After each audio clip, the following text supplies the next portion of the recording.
My good friend Maureen and Nova Sarah, an inspiration fairy, have sent me a very special package and letter. How about we open it together? Hi, it's Barbara from Vienna, Austria. So Maureen, my sweet friend in the Netherlands, is a very good writer, and in combination with her love for junk journaling, the result is just magical. I have had the pleasure of reading a few of her fairy letters in the past, but this one is apparently very special, and Maureen wrote it just for me. So let me show you what's inside. So this is the beautiful letter I received from Maureen and the Inspiration Fairy. One Tuesday morning, I go into my craft room. The sun is shining and I feel like picking some pretty floral papers to make a spread in my journal. I think I have some prints in the paper scrap box on my desk, I say to myself. While reaching for the papers, I realize there's something going on. Right in the middle of my desk, I see this. Thank you, Nova Sarah. Barbara will absolutely love this cute girl too, I say to myself. I wonder why she wants me to send this to my friend Barbara. I'll ask her when she comes around. First thing the next morning, I of course go to my craft room. My heart makes a little jump when I see what's lying on my desk. Two beautiful pieces of art. Then I read the notes. Dangly stuff. I wonder what that means, I ask myself. I know what you mean, I tell her. You know what dangly stuff is. Dangly stuff. Do you mean things like small beads and little charms? Yes, dangly stuff. Her expression tells me how obvious that is to her. Right, well, I have stuff like that. Oh, I also have some gorgeous fabric with stripes. What do you think? I ask Nova Sarah. Beautiful. She strokes the piece of fabric. Yes, that's perfect. Well, you will have to tell me why you want me to send all these lovely things to Barbara. Well, Barbara likes to make things out of random bits and pieces, right? She starts off. She does indeed, yes. So I wanted us to give her something to play with, to make something lovely. I want to name this. After a few hours of percolating on the matter, it's suddenly clear. We will call it the Fairy Inspiration Box. You of course do have to add sparkles and a puffy dress to the box, you know, she adds. I look at her with a big question mark written across my face. Puffy dress? Then I roll my eyes because I see the huge grin on her face. Got you, she laughs. Maybe Barbara will want to know a little bit about what we would like her to do. So these are the no rules instructions. Create one or as many wonderful things you can imagine with as many of the elements in the box as you can. Please create the things that make you happy. Add anything you like, maybe be inspired by the fairy and me. So, and then she includes some information about the artwork included. So let's open these packages up. I am super curious. Let's just start with a random one. This is such a cute idea. We all can use some inspiration, I think. Oh my goodness. Wow, look at all these cute materials. Some beautiful charms. And some fibers, some lace, flower petals. Oh, she stitched these together. That's cool. Beautiful lace. Oh, this is so fun. Love it. Love it just the way it is, actually, with a black bulldog clip. This is very fairy-like, isn't it? So cute. Then let's try this little pink one. Little glass bottle with some cute iridescent beads. Oh, there's a little note. Let's see what the note says. As per request from Nova Sarah. A bit of sparkle. Feel free to not use it, Maureen. It's so cute. Then let's check this one. Another little package. Okay, again, she's sewn through this already. Very cute. Wow, these are very bold colors. Okay. That's gonna be challenging. Oh, there's a little note. I had to try. Does it count as a puffy dress? Yes, it definitely reminds me of a cute puffy dress, Maureen. Then we have this one. Oh, looks like more fabric. And another cute charm. This fabric almost looks like it could be from an Austrian dirndl. You know, the dresses, the traditional dresses we have. It's very good quality too. And the last piece. Okay, looks like there's an envelope. Aha, they're labeled. So this is number 1. It's very cute. So these images are all public domain images. There's the photo that she has in her letter. So that's this image. So this is portrait of a girl in a striped dress on a chair with a doll. The photograph was taken in Amsterdam between 1870 and 1900, and it's part of an album of a Dutch family. Okay, so this is number 2 with a beautiful wax seal here. Still life with flowers on a marble tabletop, painted by Dutch artist Rachel Ruish in 1716. And finally we have number 3, gorgeous paper here. I'm assuming this is from Maureen's digital papers with a cute little cluster here. And this is an etching called Spring Reflections on the 4 Seasons of the Year by a Dutch artist, Reinier Winkeles, in 1769. So I've separated all of the items. These 3 styles don't fit together in my eyes, so I don't want to add them to one project or one page. If I were to choose one of the 3, the most obvious choice would be this one, because this is something I'm used to working with. These kind of cabinet cards are right up my alley, but that just seems too predictable and too easy. So instead, I would like to challenge myself, even though this is not a challenge, but I would like to challenge myself to use this here. This is a photo I would usually shy away from because the background is so dark, and I usually don't like those kind of paintings in museums either, although the flowers are just absolutely lovely. It has so much drama, and I just love drama in my journals. So I want to try to do something with that. And the perfect journal to put this into, in my eyes, is Honey's journal. Also because of the size, but also because of the kind of things that I've been playing with in Honey's journal. So let's see if we can find a page that is large enough to work on.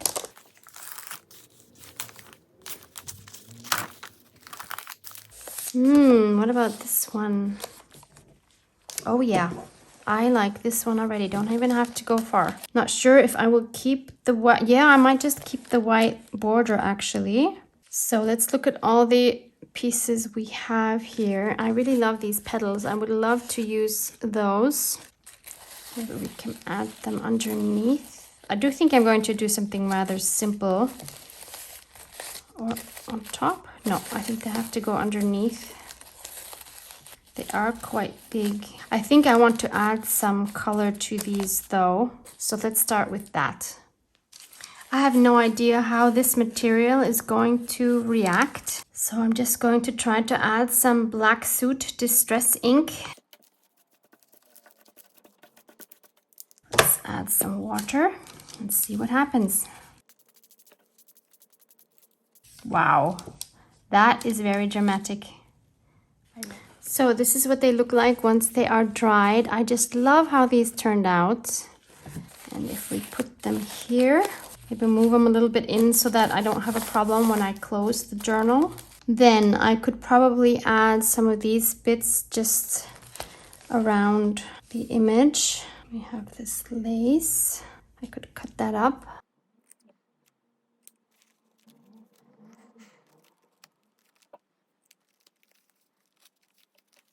What I don't like is that these are so bulky underneath the image that I think it would be better to put them on top, but they are quite large. I think I'll take this stitching apart and maybe cut them down a little bit and maybe just staple them together or something like that.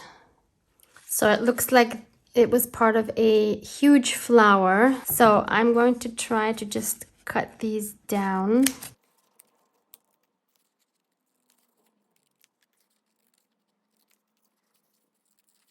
And then I will staple them together like that. And then I think, yeah, then they work better here.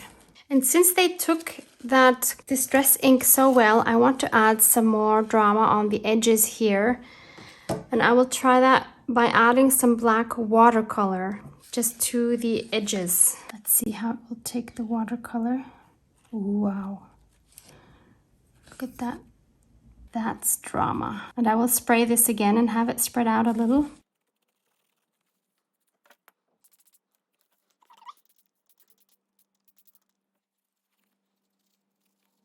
Should have maybe done that before I stapled it together.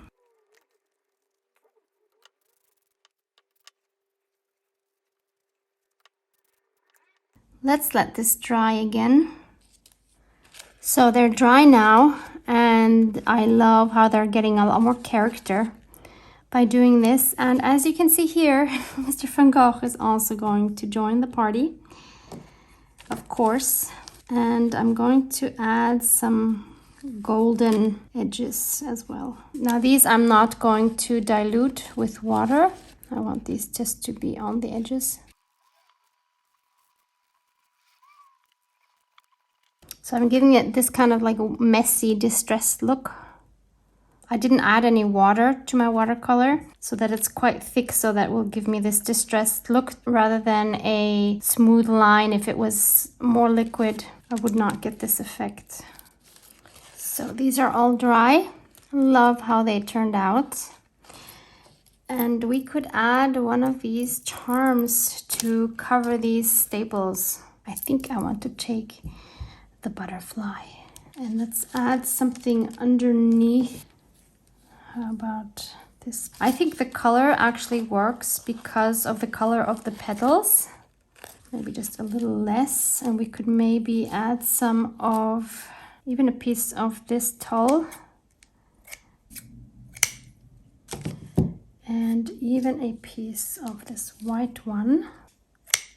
So if we just do this, maybe we add a piece of lace as well. We have this one here. Let's add a piece of that as well. And then the butterfly on top. That looks cute. Like that. Yep. Okay, I've glued it all together with my PVA glue, and the glue is still wet, but I am going to add some more gold. This time I am diluting it a little bit. Let's just add some. Actually, let's make the whole butterfly gold. Then we can add some here on the eyelash trim, actually. Like that. I will hold this together with the clamp that Maureen sent to let this dry. And now I'm thinking, because it is really quite bulky, that I would rather have it on this edge so that it can peek out from the page. I think that's better than having it here inside where the fold is. Now I also want something going on up here, and we still have this fabric. Of course we could cut it, but I also remembered that I have this die here. This came with my Sizzix Big Shot machine. It's called Essential Shapes.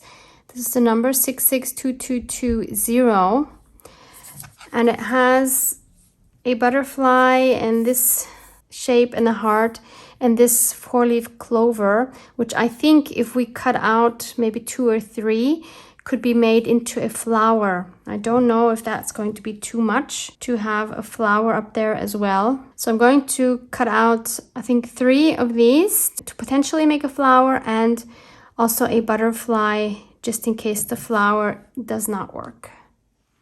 So here are my 3 clover shapes. Let's see if we stack them on top of each other. Can't really see much because it is so dark. You can't even see really that there's 3 layers. No, that totally doesn't work because it's too much of the same shape. What about the butterfly? So this is what the butterfly looks like. Somehow I don't even like the fact that they're right at a diagonal place, but I do like the butterfly itself. So maybe if we put it like something like there, I think that already looks better than just having it up here like that. But of course it's too plain, so we need to make this a little bit more artsy somehow. Let's start with some white gesso. I know the white now defeats the purpose of having a black butterfly. I realize that, but I just need this to be way more artsy than it is right now. And that's hard to do when you have such a black background. I do hope that we will still see some of the pattern underneath. I just tried this, and even though you can see the pattern quite well underneath, I also checked the back side and actually like this one a lot better. I think it looks so nicely distressed here. So I will use the back side, and I will also add some of my gold in the form of some splatters. And while I have this gold here, I'm also going to paint this eyelash trim. Both are dry in the meantime. I just love this butterfly, and it is fairly stiff now from all the gesso, which is just perfect. And I want to add a little bit of this golden eyelash trim, not too much.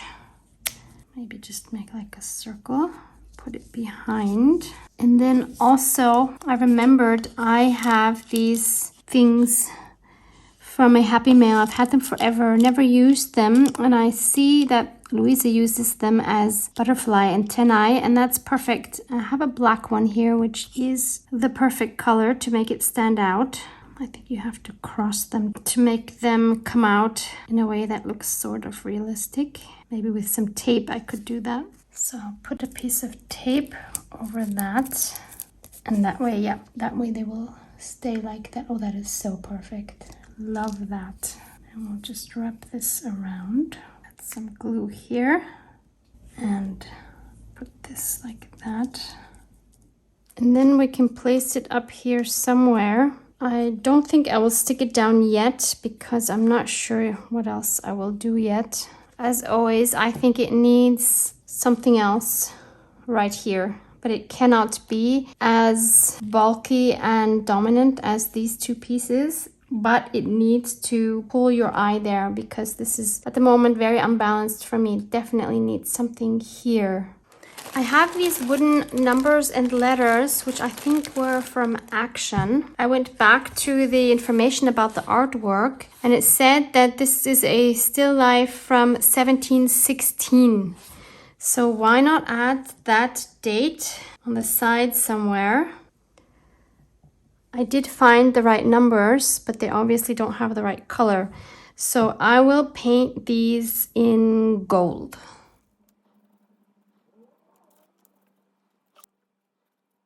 Oh, I just realized I have two different kinds of ones here. Let me see if I can find another one of these here. Okay, found one. Obviously, it wouldn't be the end of the world if I wouldn't find one. But since I have one, why not use that? If we just add them like this, I think it looks weird. They kind of need a base. Maybe I should also check how it would look if we would do it vertically. Nope, don't like that. So what if we maybe put some lace underneath as a base? It's better, but I think I need something dark underneath. What if we try another piece of this one? Not sure yet. I have to cut this and see what it would look like. I think we're moving into the right direction, but we're not quite there yet. I'm not really happy with the position of this butterfly. Actually, now with this piece, it looks better more on this side. Now this seems balanced. I do wonder if this needs something else underneath. I think I'll glue these bits together so that they're easier to work with. So I glued these down now with my PVA glue. And now it's just a lot easier to move it around. I do think it needs something else here, which is not too much in your face. I picked up a piece of black lace. I could have, of course, just dyed this black, but since I already have a piece, I'm not going to go through that trouble. So what if we add that here? It doesn't make a huge difference, but it does make a subtle difference, which I think is very important. Well, I also just saw again these cute buttons, and I'm wondering if we want to add 1 or 2 on top of the butterfly. I think 2 is too much, or is it? Yeah, I think 1 is better. So I'm going to go ahead and sew that button on. It's such a small detail to put some thread through a button, but I think these tiny details are really what makes a difference.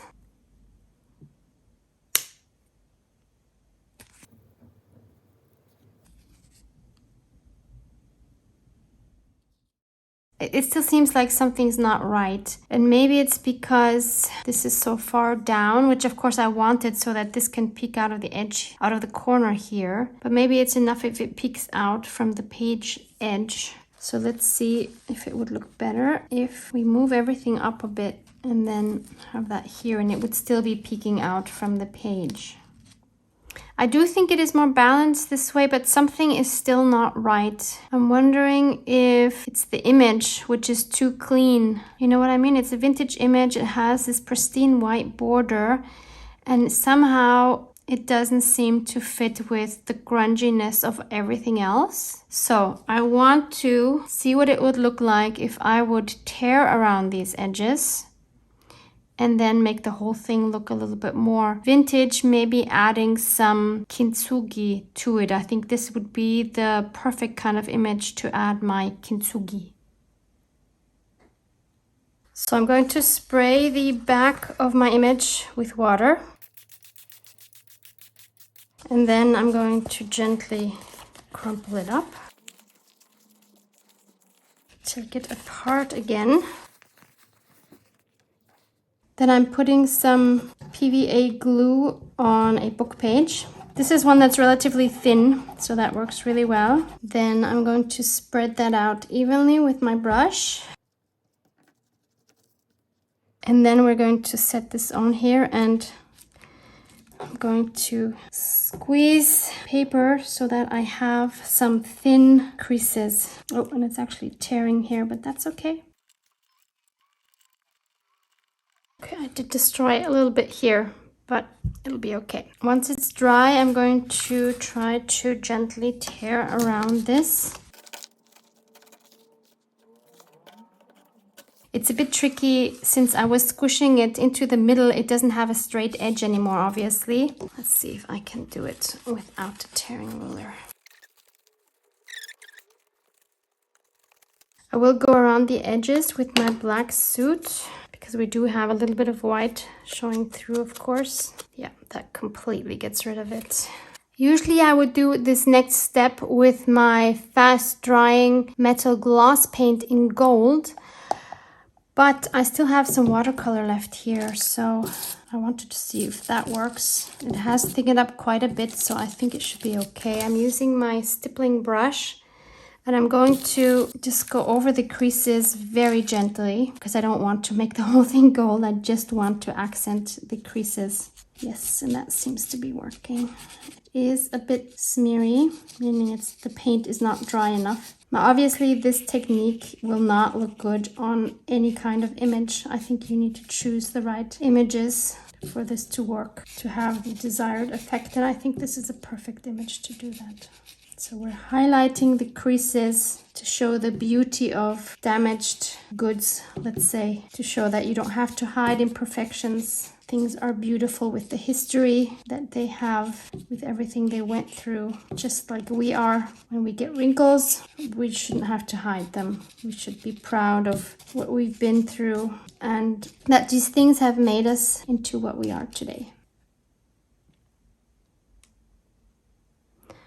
Now, should I do the edges? Why not? No, I don't like it. I don't know what will happen now if I add water. I don't know how Maureen printed this. Yeah, it's fine. That's not the way to do it, but I think for this I am going to use this one. Just because of the consistency, I can easily just go around the edges with my fingers. Like that. I've played around this for a bit, and no matter how I rearrange these elements, I'm not happy with it. I do love each of my individual elements. I really do, even this one. And I love this here, even though Rachel, the artist, would not be happy with what I did. But it doesn't matter. She will never know, and I'm happy. So that's what matters, because it's my journal. But the thing is that this is just not working. And I think it's because these elements are overpowering the image here. So I think I need to do something completely different. What I want to try is making a pocket and putting this into the pocket. So I tore 2 of these strips from the baking paper that I was working on. These are more or less the same size. I could put them on here and then put this in the pocket and decorate this. Maybe this will work better. So my first step is to sew around these to put them together. So now I have this piece, and I could attach it here to be a pocket into which we can slide our piece of art. And then we have these elements. Maybe we can put the year up here. And then maybe we could add the butterfly up here on the corner, which is not too overpowering. And then this piece, maybe we could still put it actually either down here or here. No, I think it makes more sense here, and it can still peek out from the page. And then we need something here because this is very empty. So do you remember this die I showed you before? And it has this swirly thing here. So I took that same fabric and I cut 2 of those out. And I'm wondering if we add these here, but looking a little bit more artsy, then that could kind of be a cool decoration for here. But I would definitely add some gesso and some gold splatters to them. And also the background is obviously too plain, but I think that works a lot better.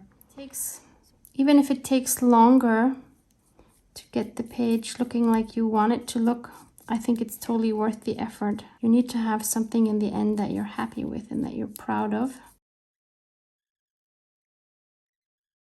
I have learned from the other butterfly that we made that it looks better when it has more of a distressed look and not an even coating of gesso. So that's what I'm trying to do here. And then I'll also add some of this gesso here. Once it's dry, I'm going to try adding some frayed burlap, because why not?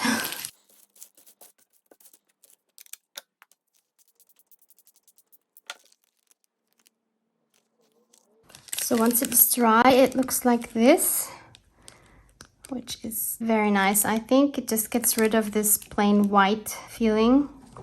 So then I'm going to add my pieces.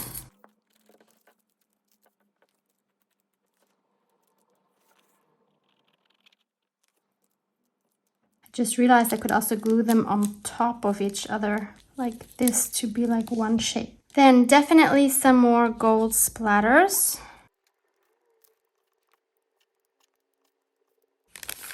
I have dried it quickly, so here you see the gold. So now I can glue this here on the 3 sides.